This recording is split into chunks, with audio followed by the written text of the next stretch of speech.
Just in kinder, grade 1, in kinder, pinakbit. So in grade 1, sa Yolka pa ya, iba nari-ari niya lalarahan. In grade 2, pinakbit tayo sa Iban Pusit.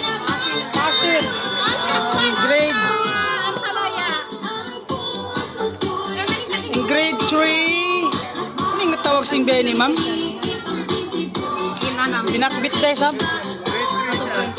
Talom. In grade 4, same na sila kataan yung pag-adjust. Depende na lang ang pag-test. In grade 6, yung pag-anon kalabasa. Maganda ng mata. Vlogger, sir? Pampalinaw kuno ng mata. Dito tayo. Oh. Pero yung talom, pampatirik ng mata.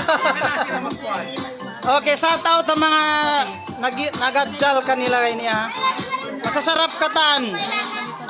Okay. Mga iba na mga food taster.